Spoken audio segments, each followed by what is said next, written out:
2022 मधल्या मे मधली गोष्ट आहे, जेव्हा मनसेने मशिदीवरच्या भोंग्यांचा विषय ताणून धरला होता। त्यात राष्ट्रसंत तुकडोजी महाराजांच्या गुरुकुंज आश्रमातला भोंगाही बंद करण्यात आलेला।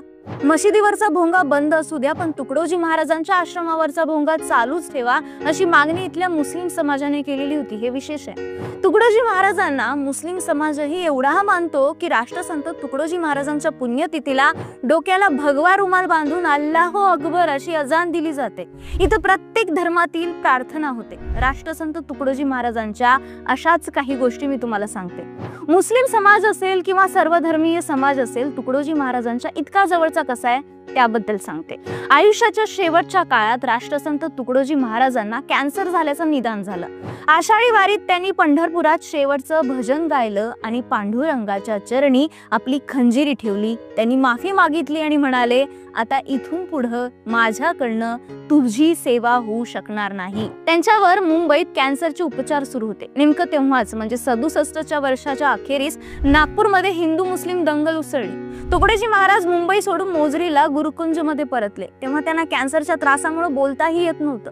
त्यांच्या सांगण्यावरनं नागपूरच्या सर्व धर्माच्या धर्मगुरूंना गुरुकुंज आश्रमात आमंत्रित केलं गेलं। तिथल्या ध्यान योग मंदिरासमोरच्या हिरवळीवरती सर्वधर्मीय प्रार्थनेचं त्यांनी आयोजन केलं। डॉक्टरांनी नाही सांगूनही तुकडोजी महाराज व्हीलचेअरवर बसून प्रार्थना सभेत सहभागी झाले।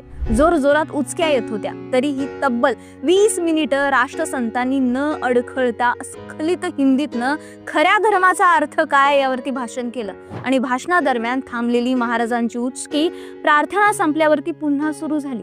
त्या खादीच्या आसनावर आपापल्या श्रद्धेचं दैवत विराजमान आहे असं समजून सर्वांनी तिथं प्रार्थना केली, अशी महाराजांची कल्पना होती। याच विचाराने मोजरीमध्ये 1943 मध्ये गुरुकुंज आश्रम स्थापन केल्यानंतर लागोलाग श्री गुरुदेव प्रार्थना मंदिराची स्थापना झाली। सर्व धर्मातील बांधवांनी एकत्र येऊन विश्वबंधुतेची प्रार्थना करायला सुरुवात केली। गेल्या 80 वर्षांपासून सकाळी भोंग्यावर ध्यान आणि प्रार्थना करण्याची परंपरा आहे। तुकडोजी महाराजांच्या पुण्यतिथीला तर सर्वधर्मीय प्रार्थना होत असते। मग इथं बुद्धम शरणम गच्छामी ही म्हटलं जातं आणि अजानही दिली जाते।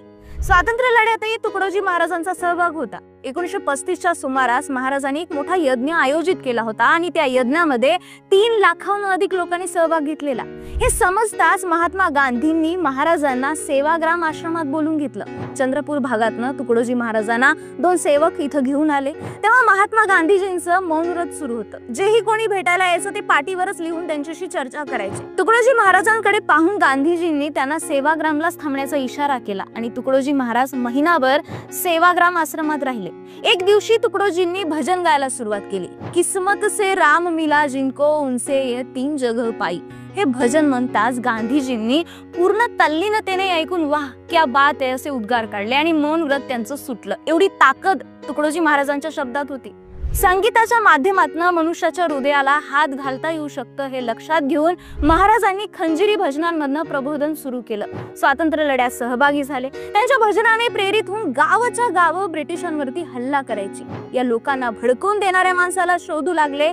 तेव्हा इंग्रजांना कळलं की हे सगळं तुकडोजी महाराज करतायत। तेव्हा तुकडोजी महाराजांना पकडण्याचं फरमान सोडण्यात आलं, त्यांना जेरबंद करण्यात आलं। पण तुकडोजी महाराजांनी आदल्याच रात्री आपल्या नोंद वहीत कोण काय भूमिका घेईल, आंदोलनं कशी आक्रमक करता येतील याबाबत सगळं लिहून ठेवलेलं। 1942च्या भारत छोडो आंदोलनादरम्यान हजारो युवकांनी त्यांच्या मार्गदर्शनात स्वातंत्र्य लढ्यात भाग घेतला। झाड झडुले शस्त्र बनेंगे, भक्त बनेंगी सेना, पत्थर सारे बॉम्ब बनेंगे, नाव लगेगी किनारे असे जोशपूर्ण भजन भाषणाने पूर्ण पूर्व विदर्भ त्यावेळेचा नागपूर प्रांत दणानून सोडला होता।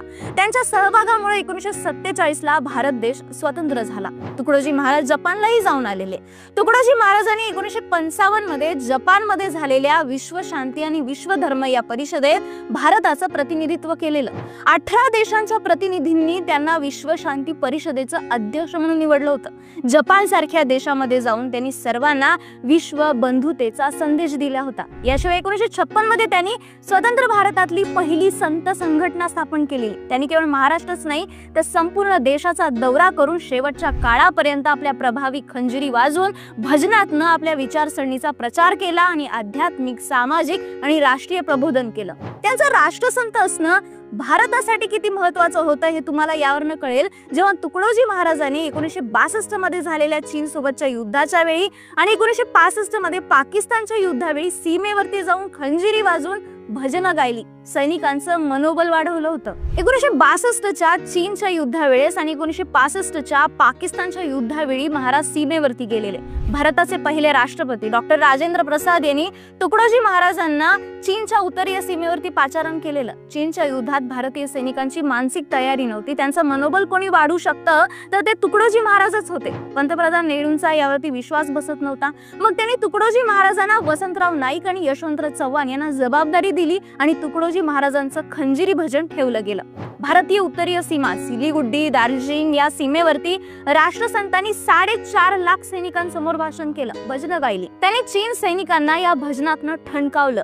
अरे तैयार हुआ हिंद तुम्हारे साथ, आओ चिनियो मैदान में देखो हिंद का हाथ, तुकड्या द्यास कहे इस रण में विजय हमारे साथ. अशा प्रकारे खंजिरी वाजून भारतीय सीमा त्यांनी दणाणून सोडली. त्यानंतर एकही सैनिक सीमेवरनं सेना सोडून घरी परतला नाही. नंतर 1965 मध्ये भारत पाकिस्तान युद्धाच्या वेळेस सुद्धा लडाख सीमेवरती राष्ट्रसंत तुकडोजी महाराजांनी भेट दिली. असे अनेक देशांची सुद्धा त्यांना निमंत्रणं येत होती.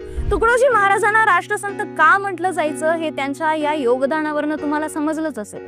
स्वातंत्र्यानंतर राष्ट्रपती डॉक्टर राजेंद्र प्रसाद यांनी राष्ट्रपती भवनात महाराजांच्या खंजिरी भजनांचा कार्यक्रम आयोजित केला होता. त्यांच्या स्वातंत्र्य लढ्यातील योगदानाबद्दल राजेंद्र बाबू म्हणाले, आप तो संत नाही राष्ट्रसंत आहे. जे राष्ट्रासाठी लिहितात, चालतात, बोलतात, आयुष्य खर्ची घालतात ते म्हणजे राष्ट्रसंत. राष्ट्रपती भवनामध्ये सन्मानाने राष्ट्रसंत ही पदवी त्यांना बहाल करण्यात आली. भारताचे तेव्हाचे राष्ट्रपती पंडित नेहरू, सर्वपल्ली राधाकृष्णन, लाल बहादूर शास्त्री या सर्वांनी गुरुकुंज मोझरीला जाऊन राष्ट्रसंत तुकडोजी महाराजांच्या कार्याला नमन करायला यायचे ते. 1956 मध्ये भारताच्या तत्कालीन पंतप्रधान श्रीमती इंदिरा गांधींनी देखील गुरुकुंज मोझरीला भेट देण्यासाठी त्या गेलेल्या. भारत स्वतंत्र झाल्यानंतर राष्ट्रसंतांना सुशासन करण्याची जबाबदारी होती. त्यांनी गावाच्या गावं आदर्श करण्याचा संकल्प घेतला आणि काम सुरू झालं. त्यासाठी ग्रामगीता त्यांनी रचली होती, ज्यामध्ये त्यांनी ग्रामीण भारताच्या आजच्या परिस्थितीवरती विकासाची नवीन कल्पना मांडली. तुकडोजींचा जन्म हा अमरावती जिल्ह्यातील यावली या छोट्याशा गावातला होता. 1909 मध्ये ते जन्मले. 30 एप्रिल ही त्यांची जन्मतारीख आहे. त्यांचं मूळ नाव माणिक बंडोजी इंगळे. त्यांना तुकडोजी नाव पडलं कारण त्यांचं बालपण हे भजन गाताना मिळालेल्या भिक्षेमधनं व्यतीत झालं होतं. ते अनेक संतांच्या संपर्कात आले. समर्थ अडकोजी महाराजांचा तुकडोजी महाराजांवरती विशेष आशीर्वाद होता. तुकडोजी महाराज अडकोजी महाराजांचे शिष्य बनले होते. हे नाव त्यांना त्यांचे गुरु अडकोजी महाराजांनीच दिलं होतं. ते स्वतःला तुकड्या दास म्हणत. तुकडोजी महाराजांना 60 वर्षांचं आयुष्य मिळालं. 11 ऑक्टोबर 1968 रोजी वंदनीय राष्ट्रसंत तुकडोजी महाराज ब्रह्मलीन झाले. त्यांच्या चरणी शत शत प्रणाम.